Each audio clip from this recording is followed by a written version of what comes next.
Do you know that the vast majority of New Testament scholars agree something world-changing happened 3 days after Jesus' crucifixion? Atheist critics Bart Ehrman admits that the disciples' transformation defies natural explanation. Was it a miracle, a mass hallucination, or just history? Today, we will unpack ancient documents, archaeological discoveries, and groundbreaking research to answer the question, did Jesus really rise from the dead? So smash that subscribe button and hit the bell. So let's start with the primary resources. This is the first big evidence that we have for Jesus' resurrection. Let's start with the eyewitness accounts. The Gospels and Paul's letters were written 20 to 60 years after Jesus' death, compared to Alexander the Great's biographies, which were written 400 years later, yet nobody questions his existence. So Paul's letter in 55 quotes a creed dating within 2 to 5 years of the crucifixion. He names more than 500 witnesses, and many were still alive when he wrote 1 Corinthians 15. So if this were fake, why risking naming such verifiable people? All four Gospels agree on something. Jesus was buried by Joseph of Arimathea, a Sanhedrin member who voted to condemn him. So why include this embarrassing detail? Because it's true, and no early Christians would invent a hero from the enemy's rank. It would be just normal to take someone that was a Christian. These documents, they were written close to the actual events between 50 to 90 AD. And as Dr. Craig Evans points out, this proximity to the event is impressive compared to other ancient historical documents. So the Gospels show both agreement and differences in their resurrection accounts. They agree on essential facts, such as Jesus was buried by Joseph of Arimathea. The women discovered the empty tomb. Multiple people encountered Jesus. As Larry Lurtado explains, this convergence in independent sources strengthen the historical reliability of the document. The difference between accounts actually reinforce the authenticity instead of doing the opposite. They aren't perfectly aligned stories crafted to deceive, genuine accounts from different perspectives, as we would expect from truthful testimonies. The evidence is clear. These aren't late inventions, but represent written records of traditions maintained within the community of actual eyewitness to history's most significant event, which is the resurrection of Jesus Christ. So let's talk about the criteria of history.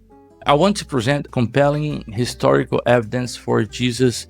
As scholars, we apply several methodologies, criteria when evaluating events, and the resurrection holds up remarkably well under this scrutiny. So first, let's consider the multiple attestations that we have for the resurrection. When an event appears in several independent sources, its historical probability increases significantly. The resurrection appears in multiple New Testament texts and sources with distinct literary characteristics. As James Dunn puts it, the diversity of tradition about the resurrection strongly suggests we're not dealing with a single fabricated story, but with multiple converging accounts. Next, the criteria of embarrassment. This refers to details that early Christians would never have invented because they were culturally awkward. Most striking example, women were the first witness of the empty tomb.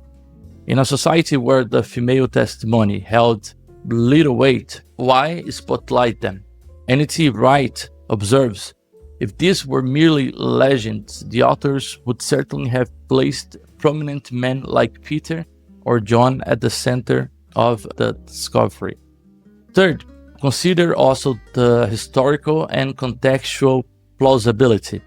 While resurrection was not foreign to Second Temple Judaism, the idea of an individual resurrection before the final resurrection of all people was not expected at all.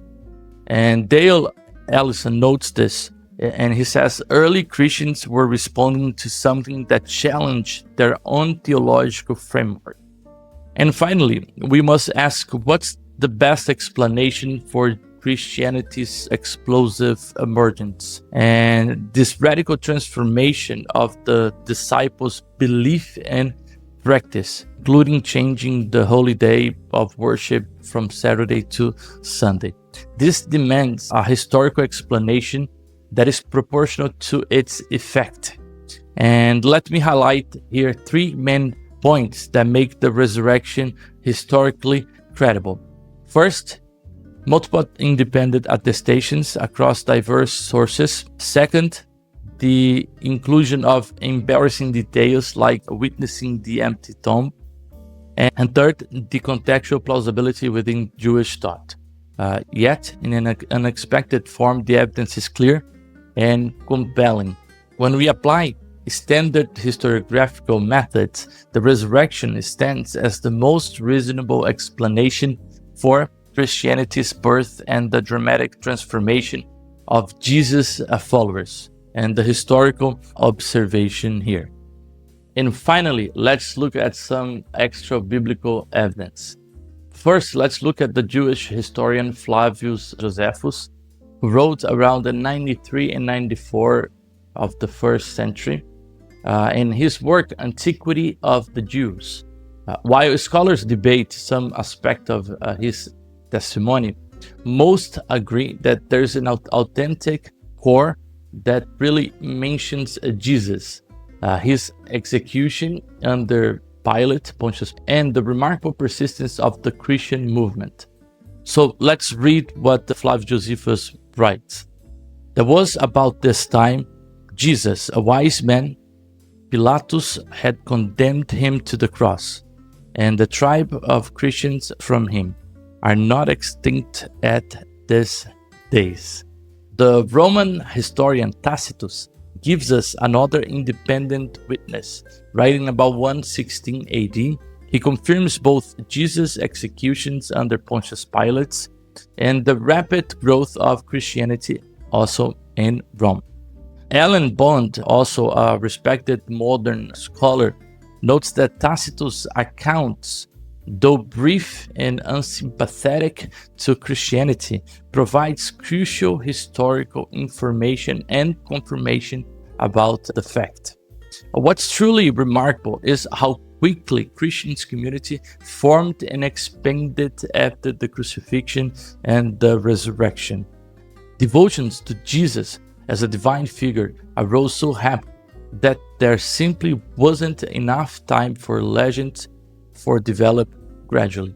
This sudden emergence demands a powerful historical explanation and also archaeological discoveries which support our case. For example, the ossuary of Caiaphas and Pilate inscription confirm the historical accuracy of the gospel narratives. Craig Evans emphasizes how these findings increase the overall plausibility of the resurrection accounts. And if you like this video, don't forget to smash that button, subscribe to this channel, and hit the notification.